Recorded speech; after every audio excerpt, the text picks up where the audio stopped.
సృష్టికి మూలం స్త్రీమూర్తి, సృష్టియే తానైన తల్లి స్త్రీమూర్తి. భావం తెలుసుకుని ప్రవర్తించు వనితామణి, భారతావని శిఖపై వెలుగులీనే చూడమణి.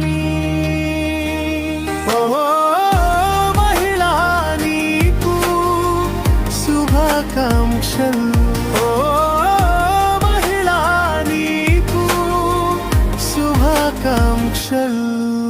యు వరలక్ష్మి గారు టు ఆర్టిస్టిక్ యాక్టింగ్. వేదిక పైన సభాధ్యక్షులు సుధాలత గారికి మనపూర్వక నమస్సులు. ఆత్మీయులు, అడ్వైజింగ్ కమిటీ అంటున్నారు, అంతకంటే ఆత్మీయత, బంధువు, ఆత్మీయత సింధువు అయినటువంటి స్వర్ణలత గారికి నేను ఎప్పుడో పెట్టుకున్న పేరు స్నేహలత గారని, ఆమెకి ప్రత్యేకమైనటువంటి ఆత్మీయ శుభాకాంక్షలు. పెద్దలు ఇందాక మాట్లాడారు, మీరా సురేష్ గారు, లక్ష్మీ సోమయాజులు గారు, జ్యోతి గారు, శ్యామల గారు, ఇంకొక నీలిమ గారు, నీలిమ గారు, అందరికీ కూడా వేదిక పైన ఉన్నటువంటి పెద్దలకి ప్రత్యేక నమస్సులు. వేదిక ముందున్న వాళ్ళు అనుభవంతో తలలు పండిన వాళ్ళు, తలపులు నిండిన వాళ్ళు, మరి వాళ్ళందరికీ ప్రత్యేకమైనటువంటి నమస్సులు. చక్కటి పరిచయం చేశారు కనకలత గారు, నాగపట్నం చాలా బాగా చేశారు. పరిచయం కాస్త ఎక్కువగా ఉంది కానీ కొన్ని అంగీకరిద్దాం అనిపించింది నాకు. రచన బాగుందమ్మా. మీరు రచన చేస్తున్నప్పుడు ఆ తర్వాత అక్షరం ఏం వేస్తారని చూస్తున్నాను నేను. సరే, రూలు తీసేసారు, బాగానే ఉంది. ఆహా దగ్గర ఏమంటారంటే ఆహా చేశారు, బాగుంది అనుకున్నాను.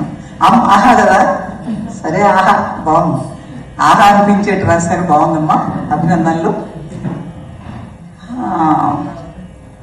వాన కురిస్తే, మెరుపు మెరిస్తే, ఆకాశాల హరివిల్లు విరిస్తే మా కోసం అనుకునేటువంటి వాళ్ళు పసిపిల్లలు అంటారు, పసి పాపాయిలు అంటారు, బాల్యం అలాంటిది అంటారు. ఇక్కడ నేను వచ్చినప్పుడు 1:30కి వస్తే అందరూ పసిపిల్లల్లా కనిపించారు నాకు.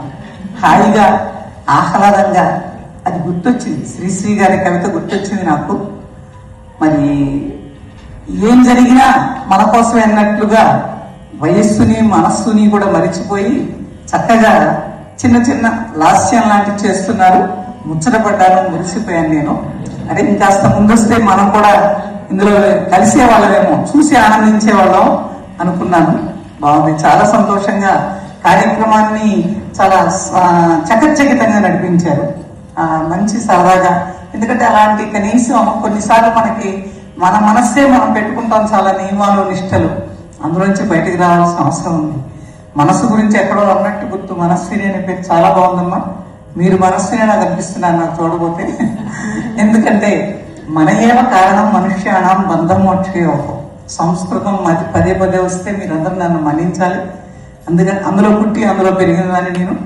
తర్వాత నా పిహెచ్డి కూడా అనువాదాల మీద కాదు, మూలమైనటువంటి కాళిదాస అభిజ్ఞాన శాకుంతలం నాకు చాలా ఇష్టం. దానికోసం పిహెచ్డి చేశాను నేను. కాళిదాస అభిజ్ఞాన శాకుంతలం కోసం పిహెచ్డి చేసి సంస్కృత భారతంలో నన్నయ్యని అలా వచ్చానమాట. సంస్కృత ఆంధ్ర సాహిత్యాల్లో శకుంతల ఎక్కడ ఉన్నా వదిలిపెట్టకుండా చూశాను.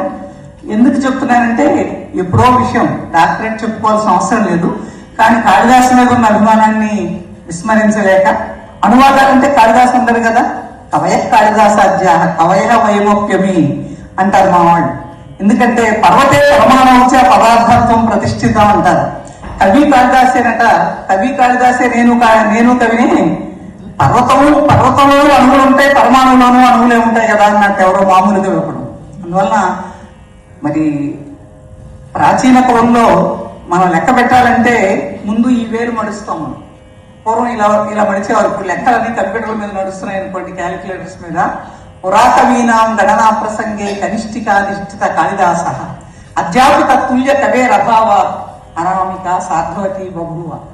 మీ అందరికీ కొత్త పాఠాలు చెప్తున్నానేమో. ఈ వేలికి ఉంగరం వేలికి అనామిక అని పేరు. నాలాంటి ఎవరు అభిమాని ఏమన్నారంటే కవి కాళిదాసు అని లెక్క పెట్టాట. ముందు కవి కాళిదాసు అన్న తర్వాత ఆ తర్వాత పేరు పెట్టడానికి ఇంకొక కవి పేరు రావట్లేదు. ఎందువల్ల రావట్లేదని ఇంతమంది కవులు ఉంటాయంటే ఎవరో పెద్ద నరేంద్ర మోడీనే కాసేపు అనుకుందాం, దూరంగా ఉన్నారు కనుక పార్టీలకు అతీతంగా. నరేంద్ర మోడీ పేరు చెప్పి వెంటనే వరలక్ష్మి గారి పేరు చెప్పలేరు కదా. ఎందుకని అంతగా దగ్గర ఎవరో వెంకయ్యనాయుడు గారు ఎవరో కావాల్సి వస్తుంది కనీసం. అలాగా కాళిదాసు పేరు చెప్పాక రెండో పేరు చెప్పడానికి రాక ఈ వేలు అలా ఉండిపోయిందట. అందుకే ఈ వేలుకి అనామిక అని పేరు వచ్చిందని చమత్కరించారు ఒక కవి. అంటే అంత గొప్ప కవి, మన ఊహలకు అందినటువంటి కవి. ఎవరెస్ట్ శిఖరానికైనా ఎత్తు చెప్పగలమేమో కానీ అటువంటి కవి కాళిదాసు. చాలా ఇష్టం నాకు కాళిదాసు అంటే, అందుకే శాకుంతలం చేశాను. సరే ప్రస్తుతానికి వద్దాం. అందువల్ల కాళిదాసు గురించి చేశాను నేను పిహెచ్డి, కాళిదాసు మీద ఇష్టంతో. మనస్విని అనే పేరులో చాలా మంచి ఆలోచన ఉందమ్మా. ఇందాకే అన్నా నేను, మన ఏవ కారణం మనుష్యాణం బంధమోక్షయో అని. జిల్లెలమూడి అమ్మ అన్నారు మనస్సే గురువు అని. చాలా మంది గురువులు అంటే వాళ్ళు గురువులు వీళ్ళు గురువులు అనుకుంటారు. పరిస్థితుల నుంచి నేర్చుకుంటాం, కానీ పరిస్థితులన్నీ సమానంగా ఉన్న అందరూ సమానంగా నేర్చుకోరుగా, వాళ్ళ మనసును బట్టే కదా. ఈ కార్యక్రమానికి వచ్చామనుకోండి, మనం ఆనందించాలంటే మనకు ప్రధాన భూమిక ఏమిటి? మనస్సు. ఒక కవిత చూసి ఆనందించాలన్నా, ఒక రచన చూసి ఆనందించాలన్నా, ఇంకో సంఘటన చూసి ఆనందించాలన్నా, ఇంకొక సన్నివేశానికి స్పందించాలన్నా కావాల్సింది ఏది అంటే మనస్సు. కనుక బంధానికైనా, ఇదంతా నాది అనే బంధానికి కానీ, కాస్త ఆధ్యాత్మికంగా ఎదిగిన తర్వాత జీవితంతో ఇంకా చాలనుకున్న తర్వాత మోక్షం, ఈ బంధాల నుంచి విముక్తి కావాలనుకున్నా వీటన్నిటికీ ఆధారం ఏది అంటే మనస్సు. అందుకే మన ఏవ కారణం మనుష్యాణం బంధమోక్షయో అని చెప్తారు. అందువల్ల మనసు చాలా విశేషమైంది. ఇంతకు వర్షం దేనికి? నారాయణ రెడ్డి గారు అంటారు ఒకసారి, ఇంతకీ వర్షం దేనికి అని. అదేం ప్రశ్న అనుకుంటాం మామూలు వాళ్ళం అయితే. కాస్త కవిత్వం తెలిసిన వాళ్ళు ఏం చెప్తారా అని అటు ఇటు చూస్తే, మట్టికి మనసు ఉందని, చిలుకు పలకరించిన అది చెమ్మగిల్లుతుందని చెప్పటానికి. మట్టికి మనసు ఉందట. మనుషులకే మనసులు లేని కాలంలో మనం ఉన్నామమ్మా. మట్టికి కూడా మనసు ఉంది. చిలుకు పలకరిస్తే చాలు అది చెమ్మగిల్లుతుంది. వర్షం పడితే మరి చెమ్మగిల్లుతుంది కదా. ఆర్ద్రత అనేది మనసు ధర్మం. సహజంగా మనస్విని అనే మాట మహిళలకు వర్తిస్తుంది. 99% ఆర్ద్రతకి నెలవుగా ఉంటారు మహిళలు. ఉండాలి కూడా. ఎక్కడన్నా ఒక ఎక్సెప్షన్ ఎందువల్ల అంటే, ఏవో గతంలో ఉన్న అనుభవాల తాకిడితోటి ఘనీభవించి ఉండొచ్చు, అంతే సంగతి. అందువల్ల అటువంటి మంచి పేరు పెట్టారు, బాగుంది. స్పందన. జీవితంలో అన్నిటికంటే ముఖ్యమైనది ఏంటంటే స్పందన. సాహిత్యం చూసినా, మరి హేమలత గారి పాట, హేమవతి గారి పాట విన్నా స్పందన లేవు. ఆ స్పందన లేకుండా ఏదో విన్నామండి బాగానే ఉన్నట్టుంది అని అంటే, మాకు అలంకార శాస్త్రంలో ఏం చెప్పారంటే కాష్టపుట్యాసన సన్నిభాహ అన్నారు. కింద పరిచిన బండగాళ్ళకి గోడలకి ఏం తెలియదు కదా, అలాంటి మనసుతో ఉంటారట. స్పందన ఉండాలి. స్పందన అనేది మనిషి జీవం సజీవంగా, అందులో ముఖ్యంగా మహిళల్లో స్పందన చాలా ఎక్కువ ఉంటుందండి. స్పందించే లక్షణం ఉంటుంది ప్రతి సన్నివేశానికి, సంతోషానికి, దుఃఖానికి, మాతృత్వానికి, అనురాగానికి, మమకారానికి, అన్నిటికీ కూడా స్పందిస్తాం మనం సహజంగా. సరే ప్రస్తుతానికి వస్తే మరి మహిళా దినోత్సవ శుభాకాంక్షలు చెప్పాలి.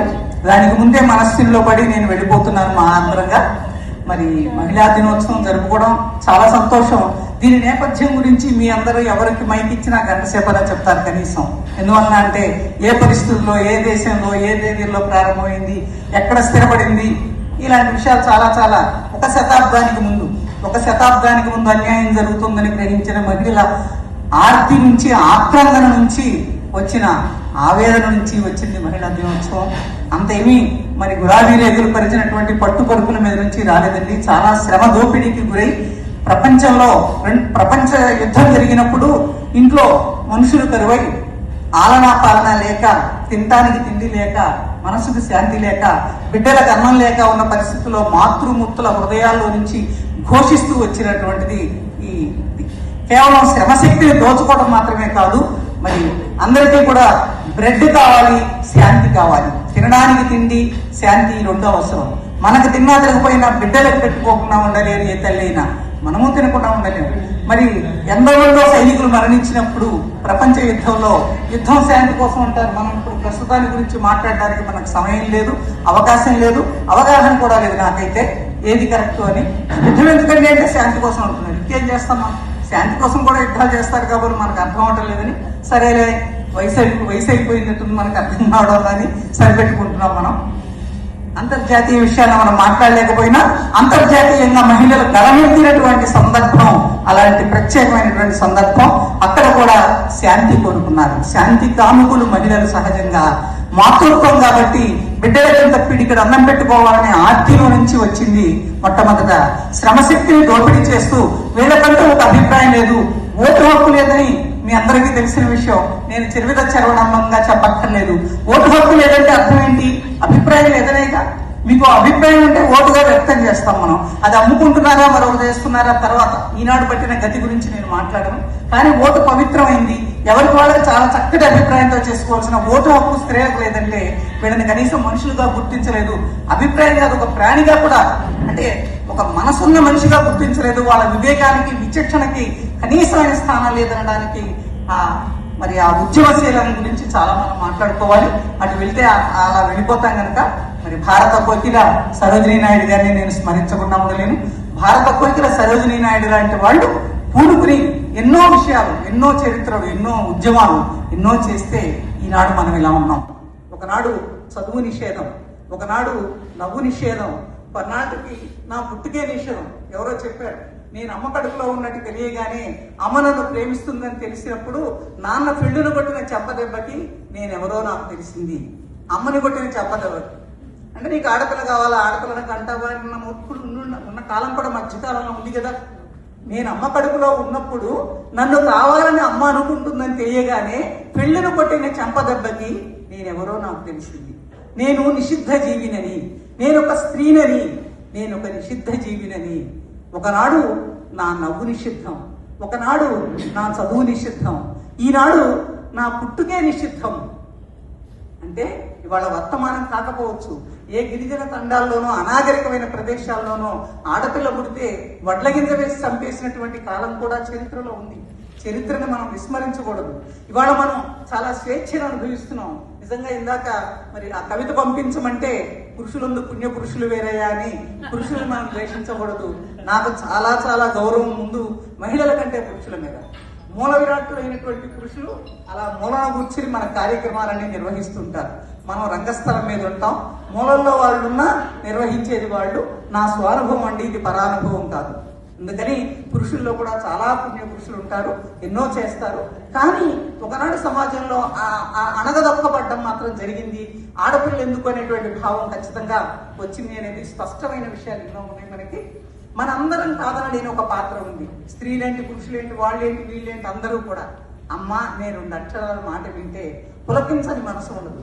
అమ్మంటే అంబరం, అమ్మంటే సంబరం, అమ్మంటే అర్పణం. అర్పణం అంటే తెలుసు కదా మన ఇళ్లలో.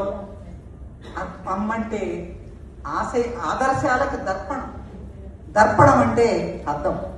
ఆదర్శం ఎక్కడ ఎలా ఉంటుంది అంటే అమ్మలో చూసుకుంటాం. ఆనందం ఎక్కడ ఉంటుంది అంటే సంబరం ఎప్పుడు అంటే ఉగాది వచ్చిందంటే సంబరం అమ్మ కొంగు కట్టుకున్నప్పుడే, అమ్మ వండిన పిండి వంటలు తిన్నప్పుడే. మనం అందరం ఎక్కువ భాగం అదృష్టవశాత్తు ఈ తరం అవేవో వస్తాయే, ఎక్కడి నుంచో వచ్చే పిండి వంట ఈ తిండ్లకు కాకుండా సిటీలు ఉన్నాయి కదా. అంటే అవి అర్జెంట్ అయినప్పుడేమో కానీ నిత్యకృత్యంగా వాటిని తినే స్థితి లేని వాళ్ళమే ఎక్కువ మందిని కనిపిస్తున్నాం. అమ్మ నాడు ఉగాది పచ్చడి చేస్తేనే ఆనందించే వాళ్ళం. అమ్మంటే నిజంగా అంబరం, అమ్మంటే సంబరం. అమ్మ చేతిలో ఏం లేకపోయినా అది అమృతం. ఎందువల్ల అంటే ప్రేమ కలిపి పెడుతుంది కాబట్టి. దీన్ని ఎవరైనా కాదనేది సత్యం. అందువల్ల అమ్మ త్యాగానికి సంకేతం. త్యాగేనైతే అమృతత్వం మానసుకు అని చెప్తారండి. త్యాగం, త్యాగం, రాగం ఈ 2 కలిపితే అమ్మ అవుతుంది. అనురాగం ఒకవైపు, త్యాగం ఒకవైపు, ఈ 2 కలిస్తేనే అమ్మ. త్యాగం అంటే తాను జ్వలిస్తేనే దీపం తన చుట్టూ వెలిగిస్తుంది. మనం ఇవాళ సంకేతంగా వెలిగించాలి దీపాన్ని. చుట్టూ చీకటి అలుముకుంటే ఆ చీకటి పారద్రోలాలంటే చిన్న దీపం వెలిగించాలి. కానీ అయ్యో మండిపోతున్నానే వేడిగా అని గనక దీపం అనుకుంటే వెలుతురు రాదు. అందుకని తాను జ్వలిస్తేనే దీపం తన చుట్టూ వెలిగిస్తుంది. మాతృమూర్తి అయినా, మహిళామణైనా తాను ఎన్నో ప్రూవ్ చేసి తను నిరూపించుకోవడానికి తన రంగాల్లో ఎన్నో త్యాగాలు చేస్తేనే ఒక విశిష్టమైనటువంటి మహిళగా సమాజంలో కానీ ఇంట గెలిచి రచ్చగలవాలి. కాబట్టి ఒక గుర్తింపును పొందగలుగుతారు. ఇలా మనం ఆలోచిస్తూ పోతే ఎన్నెన్నో విశేషాలు మహిళా ప్రస్థానం. మహిళల ప్రస్థానంలో ఎన్నెన్నో సతీ సహగమనం మొదలుకుని ఇక్కడ వచ్చిన వరకట్న చావుల వరకు ఎన్నెన్నో వచ్చాయి. వాటి గురించి అంటే ఎక్కువసేపు మనం మాట్లాడుకోవడం అనవసరం. కాకపోతే సమాజానికి ఒక మాట గుర్తొచ్చింది. ఇవాళ సమాజంలో ఇవాళ కూడా కనిపిస్తున్నది ఏంటి అంటే ప్రేమ రాహిత్యం. ప్రేమ అంటే కారణాలతో పుడితే ప్రేమ కాదు, అది అవసరం. కారణాలు లేనిదే ప్రేమ అని చెప్పారు జిల్లేలమ్మ. నా హృదయంకు ఏల ప్రేమించు నిన్ను అని కృష్ణశాస్త్రి గారు ఒక కవిత రాశారు. చంద్రికల నేల వెదల్లు చందమామ ఏల సలిలము పారు గాట్పేల విసరు ఏల నా హృదయంకు ప్రేమించు నిన్ను అని. చంద్రుడు వెన్నెలు ఎందుకు దాస్తున్నాడు, గాలి ఎందుకు వీస్తోంది, మబ్బులు ఎందుకు వర్షిస్తున్నాయి, నా మనసు ఎందుకు నిన్ను ప్రేమిస్తోంది అంటే పైవాటికన్నిటికీ కారణం ఏంటంటే ఏం చెప్తాం? ఎవరన్నా అన్నారనుకోండి, ఎండలు ఎందుకు దాస్తున్నాయి, వర్షం ఎందుకు కురుస్తుంది అంటే ఏం ప్రశ్న? అది సహజం అంటాం మనం. సమాధానం చెప్పలేని వాటికి ఏమని సమాధానం చెప్తామంటే సహజం అనే మాటతో సమాధానం చెప్తాం మనం. అలాగే ప్రేమ అనేది హృదయానికి సహజం. అందులో మహిళలకి ఆ ప్రేమించే మనసు భగవద్దత్వం. సృష్టికర్త ప్రతి ఇంట్లోనూ కూడా మహిళా రూపంగా ఉన్నట్ట. ప్రతి ఇంట్లో తను ఉండలేక భగవంతుడు స్త్రీ రూపంలో, తల్లి రూపంలో ప్రతి ఇంట్లోనూ ఉన్నాడు అని. అందువల్ల తన ప్రేమని తనను కట్టుకున్న వారికి, తనను కన్న వారికి, కట్టుకున్న వారికి, తను కన్న వారికి కూడా ప్రేమని పంచిపెట్టి జాలి చూపులతో చూస్తున్నది ఎవరేమా అంటే ఈనాటి స్త్రీ. ఎందువల్ల అంటే ప్రేమ అంటే అందరూ చెప్తారు ఇచ్చేది కానీ పొందేది కాదు. కానీ వీళ్ళు కూడా మనుషులేగా, వీళ్ళకు కూడా ప్రేమ కావాలిగా. అందువల్ల కట్టుకున్న వాళ్ళ పట్ల ప్రేమ ఉంటుంది, తన కన్న వాళ్ళ పట్ల ప్రేమ ఉంటుంది, తను కన్న వాళ్ళ పట్ల అంటే తల్లిదండ్రుల పట్ల, తన బిడ్డల పట్ల కూడా అపారమైన ప్రేమ ఉండి అందరికీ పంచించి నన్నెవరు పట్టించుకుంటారు అని దీనంగా వృద్ధాప్యంలో ఎదురు చూసేది ఎవరు అంటే ఈనాటి స్త్రీ. అందువల్ల ప్రేమ రాహిత్యం ఈనాటి సమాజంలో ఉన్నటువంటి ఒక దురవస్థ. ప్రేమ రాహిత్యం. అన్నీ ఉన్నాయి, సంపదలు ఉన్నాయి, సిరి సంపదలు ఉన్నాయి, అన్నీ ఉన్నాయి, నాగరికత ఉంది, అన్నీ ఉన్నాయి. కానీ అసలుదే లేదండి. సున్నా చాలా పెట్టాం, ఒకటి మాత్రం వేయటం మర్చిపోయాం అన్నట్టుంది సమాజం. ఇటువంటి విషయాన్ని మనం మాట్లాడుకుంటే సరే. ఇప్పుడు ప్రస్తుత విషయానికి మనం వస్తే, అక్షరం నా నిధి, అంబరం నా అవధి, సముద్రాలు దాటిచ్చిన సమాజం నా పరిధి. నేను ఎన్ని అక్షరాలైనా నేను నేర్వచ్చు, ఎన్ని కవితలైనా మాట్లాడచ్చు, ఏమైనా చేయొచ్చు. కానీ నా చుట్టూ ఉండే సమాజం, ఆ సమాజానికి నేనేం చేశాను? అందరూ స్వర్ణలత గారిలాగా చేయలేకపోయినా నేను సైతం అంటే ఏదో కొంత చేయాలి కదా సమాజం కోసం. అటువంటి సమాజ శ్రేయస్సును కాంక్షించేటువంటి మనస్తత్వం ప్రతి మనిషిలోనూ కూడా ఉన్నప్పుడే సమాజం ముందుకు వెళ్ళగలుగుతుంది. అది ఏదో తనదంటూ ఒక పాత్ర. అది పెన్ను ధరించవచ్చు, ఒకరు కలం కదిలించవచ్చు, ఒకరు గళం సవరించవచ్చు. అయినప్పటికీ కూడా కలం కదిపినా గళం సవరించినా సరే సమాజానికి ఒక స్ఫూర్తిని అందించేటువంటి దృష్టి ఉండి తీరాలి. అలా గనక మనం ఒక్కసారి చిన్న సింహావలోకం, మరి సుధాలత గారు అనుమతిస్తే చిన్న సింహావలోకం చేస్తే, ఇతిహాసాలు మన సాహిత్యంలో ముఖ్యంగా ఇతిహాసాలు అని ఉన్నాయండి. ఇతిహాసం అంటే ఇతి హ ఆస అంటారు. సంస్కృతంలో ఇతిహాసం అంటే ఇతి హ ఆస. ఇతి అంటే ఇలా, హ ఆస అంటే ఇలా జరిగిందట అని దేని గురించి చెప్తాం మనం? ఏదో మనం TV9 న్యూస్ చూసి అవునో కాదో అని చెప్పడం కాదు. అంటే సారీ, TV9 గురించి కాదు, ఇతిహాసం అంటాం కదా. ఇది హ ఆస, ఇలా జరిగిందట అంటే అవునా అని ఆశ్చర్యపోయే విషయాలు ఇతిహాసాల్లో ఉంటాయి. అవునా జరిగిందా అంటే ఇంకా నయం, మన తరం కాబట్టి తలూపి వింటున్నాం. ముందు తరం, తర్వాత తరం కనుకైతే ఇక చాలే చెప్పొద్దు అంటారు. ఎందువల్ల అంటే నమ్మరు వాళ్ళు. ఇప్పుడు గాంధీ గారు అహింసాయుధంతో స్వాతంత్రం తీసుకొచ్చారు సత్యాగ్రహంతో అని చెప్పామనుకోండి, ఎక్కడైనా జరిగే పనైనా గన్ను పట్టుకుంటేనే జరగట్లేదు. ఏంటి చెప్తారు మీరు, కహానీలా అనేవాళ్ళు ఉన్నారు, మీరు నమ్మలేని వాళ్ళు ఉన్నారు. ఒక రాష్ట్ర అవతరణ కోసం ఎన్నో రోజులు ప్రాణత్యాగం చేశారు పొట్టి శ్రీరాములు అంటే నమ్ముతారా అండి? మనం వీడియో చూపించాలి, మనకు ఎవిడెన్స్ చూపించాలి, సాక్ష్యాధారాలు చూపించాలి. ఎందువల్లంటే నమ్మలేని సత్యాలు, మనకు నమ్మలేని విషయాలు చెప్తారే, అలాగే నమ్మలేని సత్యాలు చరిత్రకు అందని విషయాలే. గాంధీ గారి సత్యాగ్రహం, అహింస ఆయుధంగా వచ్చిన స్వాతంత్రం, ఇవన్నీ తెలిసిన విషయాలు అయినప్పటికీ నమ్మలేనంత దూరం వెళ్ళినప్పుడు వాళ్ళు ఏమనుకుంటారంటే ఇక చాలండి ఇవంతా ఒడ్డిదనుకుంటారు. అలాగే ఇతిహాసాలు కూడా మన ఊహ కన్నా దూరం వెళ్ళినవి. ఇప్పుడు మనం చూస్తుండగానే గాంధీ గారిని, పొట్టి శ్రీరాములు గారిని నమ్మలేకపోతుంటే ఒకనాటి రాముడిని, ఒకనాటి భారతాన్ని ఏం నమ్ముతారు జనం? పోని నమ్మినా నమ్మకపోయినా అందులో ఉన్న సత్యాన్ని స్వీకరించాలిగా. అందులో ఉన్న సత్యాన్ని స్వీకరించాలి. అసలు సత్యాగ్రహం అంటే ఏంటో తెలియాలి. పొద్దున్నే సత్యాగ్రహం మొదలుపెట్టి మధ్యాహ్నం టీ తాగానే నా సత్యాగ్రహం ఆపేసి టీ తాగేటువంటి కాలంలో మనం ఉన్నాం. లేకపోతే ముందు బ్రేక్ఫాస్ట్ చేసి కూర్చుని సరే కాసేపు 2-3 గంటలు, అది ఇంటర్మీడియట్ ఫాస్టింగ్ కూడా కాదు, 2-3 గంటలు ఫాస్టింగ్ చేసి సరే సాయంత్రం లేచి ఫోటోలు తీసుకుని 2 లేచి వాళ్ళని చూస్తున్నాం. ఇప్పుడు సత్యాగ్రహం ఇలా ఉంటుందని మనం 56-58 రోజులు చెప్తే అసలు మనమే నమ్మలేము. మనమే నమ్మలేము. అంటే అంత దూరం వెళ్తుందన్నమాట. చరిత్ర, ఇతిహాసపు చీకటి కోణం అట్టడుగున పడి కనిపించకుండా పోయిన కథలన్నీ కావాలి ఇప్పుడు అంటాడు శ్రీశ్రీ. అలా చూస్తే మ్యాక్స్ ముల్లర్ అనేటువంటి పాశ్చాత్య విమర్శకుడు అన్న మాట ఏంటంటే, ఇతిహాసపు నాయకులలో ఇద్దరికి పాదాభివందనం చేస్తానన్నట్టు ఆయన. ఇతిహాసం అంటే వేరేంటి, కావ్యం అంటే వేరు. ఇతిహాసం అంటే చరిత్ర. చరిత్రకి బాగా అర్థమయ్యేది చెప్పాలంటే అరణ్యానికి ఒక పార్టీకి ఉండేది. అరణ్యం ఎలా ఉంటుంది? సహజంగా ఉంటుంది. దాని ఉపయోగం విస్తృతంగా ఉంటుంది.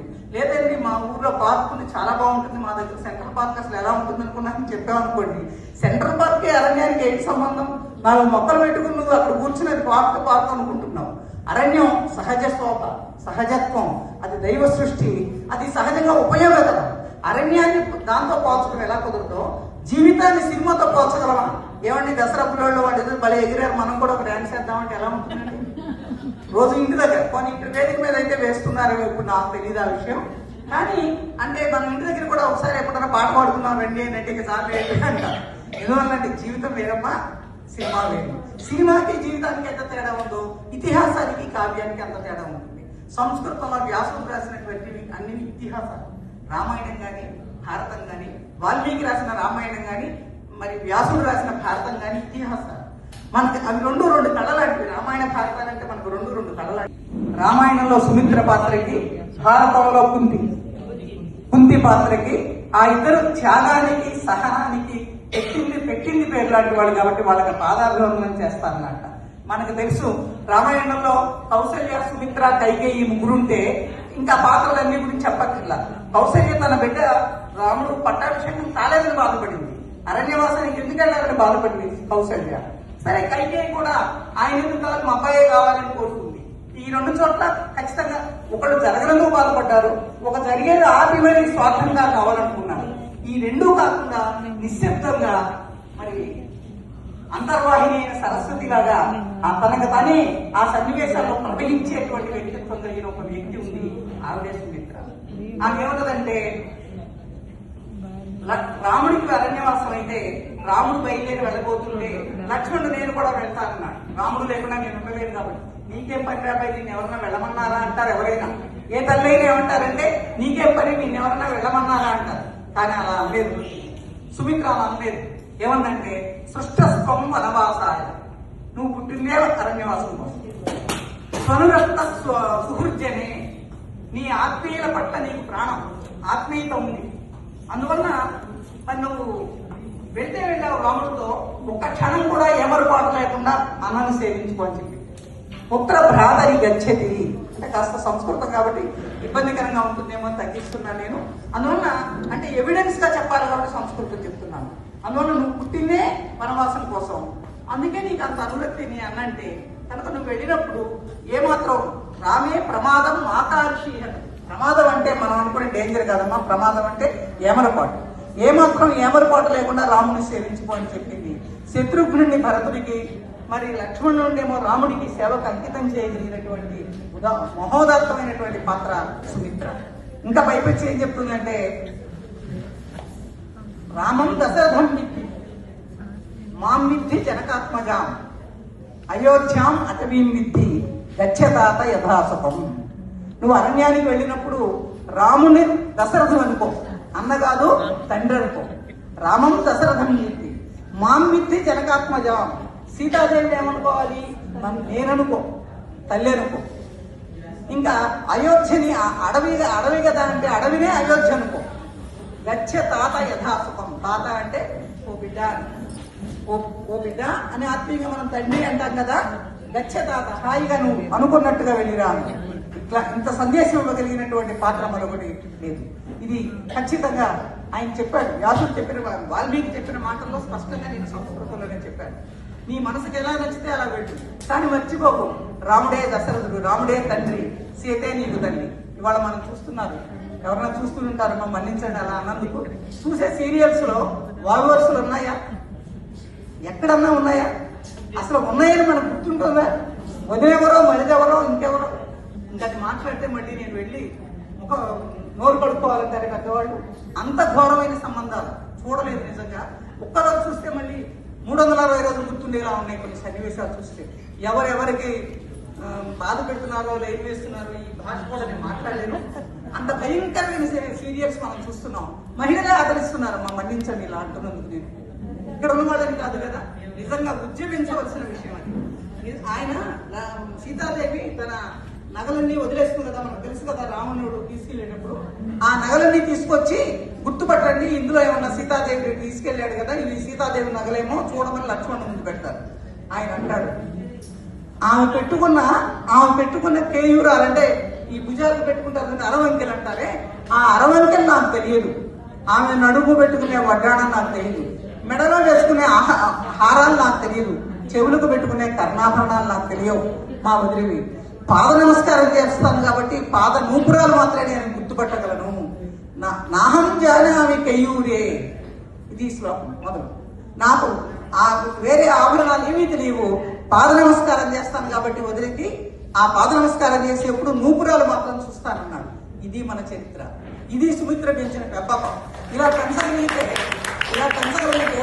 ఇటువంటి సంస్కృతి నేర్పగలిగితే ఇంత అరాచకత్వం సమాజంలో ఉంటుందా?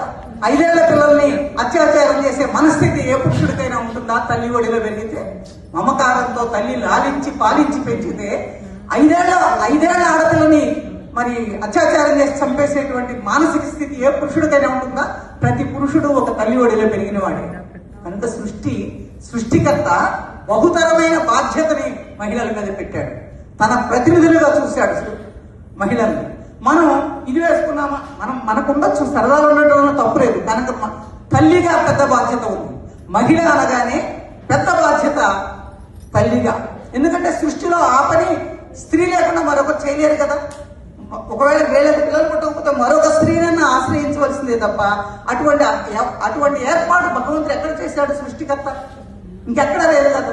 అంటే సృష్టి కార్యం కొనసాగడానికి వాళ్ళకి ఎంతో ఉన్నతమైన స్థానం ఇచ్చి వాళ్ళని పెంచి పెద్ద చేసి మహావీరులుగా, అప్పుడు శివాజీ లాంటి వాళ్ళని కానీ పెద్ద వాళ్ళందరినీ తయారు చేసి మహాత్ములుగా చేసింది ఎవరండి? తల్లి పెంపకంలోనే అవుతారు వాళ్ళు. అలాంటి తల్లి పెంపకం అయితే మధ్యలో గుర్తింపు లేకుండా ఆర్థికంగా ఏదో సంపాదిస్తున్నావు, ఇవన్నీ వచ్చాయి మధ్యకాలంలో, నువ్వేం చేస్తున్నావు, ఇవన్నీ వచ్చి ఉండొచ్చు కాక. కానీ మహిళ మాతృమూర్తి మొట్టమొదట మహిళ మాతృమూర్తి. అది అయిన తర్వాతే ఏదైనా. అది ఒక్కటి కనుక సక్సెస్ కాకపోతే ఏం చేసినా చల్లనట్టే.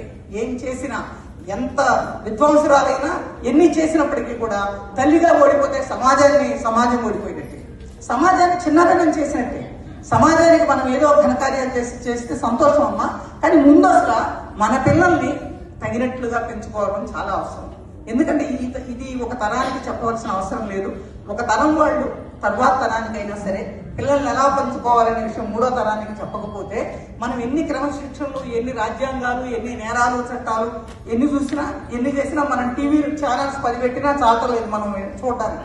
వాళ్ళ గొడవలు కానీ, వాళ్ళ విషయాలు కానీ, వాళ్ళ నేరాలు కానీ, వాళ్ళ ఆలోచనలు కానీ. కనుక బృహత్తరమైనటువంటి బాధ్యత మహిళ మీద ఉంది. అందుకే మన రామచంద్ర మిషన్ లో గ్లోబల్ గార్డ్ ఆయన అంటారు, ప్రిసెప్టర్ దాజీ గారు అంటారు, ఏమనంటే మహోన్నతమైన స్థానం మహిళలది. మహోన్నతమైన స్థానంలో ఉన్నవాళ్ళు సమాన స్థానం కావాలి. ఎప్పుడో ఎత్తుగా ఉన్నవాడు నాకు సమానత్వం కావాలంటే అది మిమ్మల్ని మీరు కోల్పోవడం ఒక రకంగా. ఎందుకంటే భగవంతుడు ఇచ్చిన మనస్సు ఉంది మీకు. మీరందరూ మనసున్నవాళ్ళు. కనుక మనసున్న మహిళకి అసలు మగవాళ్ళతో పోటీ ఏంటి? అంటే జన్మతః కొన్ని లక్షణాలు ఉంటాయి కదా, మగవాళ్ళని తప్పు చేయడం నా ఉద్దేశం కాదు. వాళ్ళ టాలెంట్స్ వేరే ఉంటాయి. వాళ్ళు మేధస్సుతో ఆలోచిస్తారు, మనం హృదయంతో స్పందిస్తాం.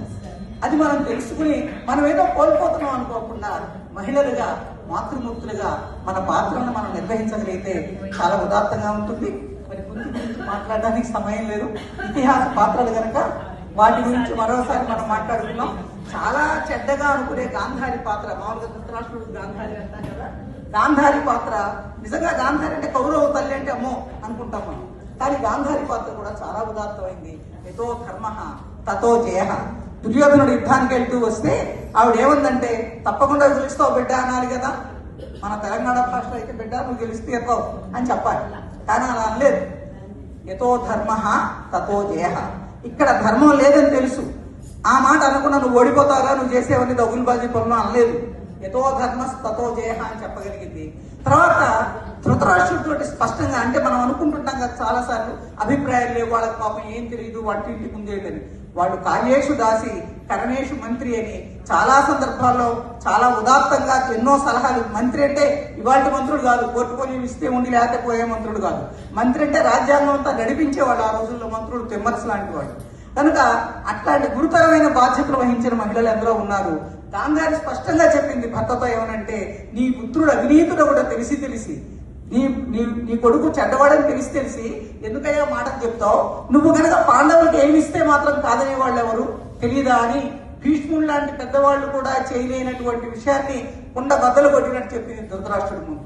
అందువల్ల వంశం ముందు నాశనం కాబోతోంది. ఈ వంశనాశనానికి నువ్వు కారణం అవుతున్నావు అని వార్నింగ్ ఇచ్చింది, హెచ్చరిక చేసింది. ఎవరికి? ధృతరాష్ట్రుడికి. ఆవిడ కళ్ళు కట్టేసుకున్నదండి పాపం. భర్తతో పాతివ్రత్యం అనుకుంటారు. పాతివ్రత్యం అంటే కళ్ళు మూసుకుంది కానీ మనసు మూసుకోవాలి, మనస్వినిగా ఉంది.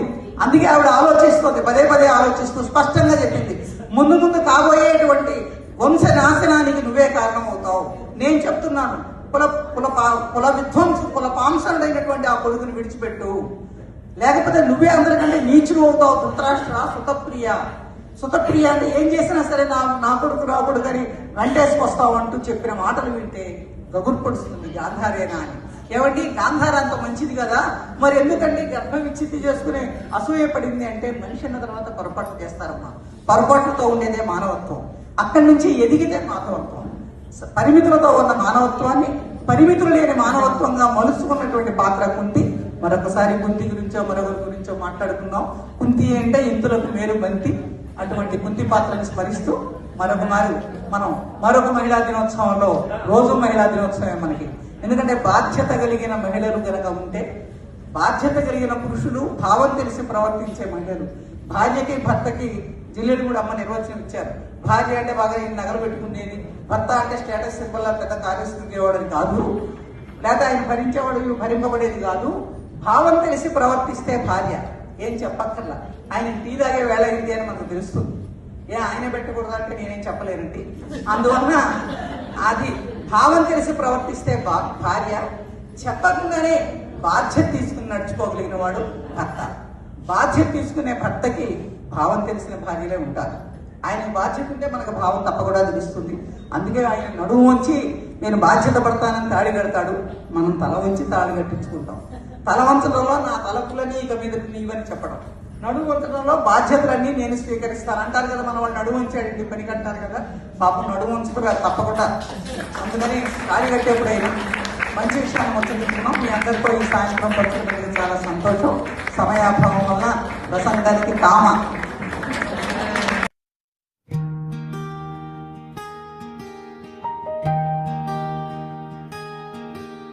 సృష్టికి మూలం స్త్రీమూర్తి, సృష్టియే తానైన తల్లి స్త్రీమూర్తి. భావం తెలుసుకుని ప్రవర్తించు వనితామణి, భారతావని శిఖపై వెలుగులీనే చూడమణి. ఓ మహిళా నీకు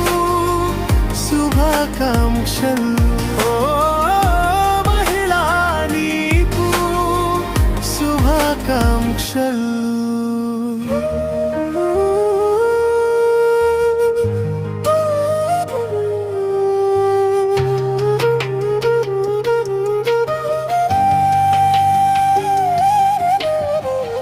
స్త్రీ అంటే అబలా కాదు, స్త్రీ అంటే సబలా,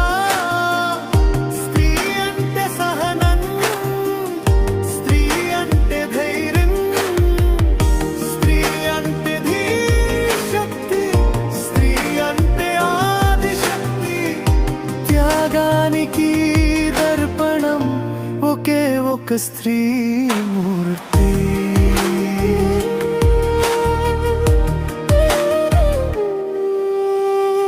మనసు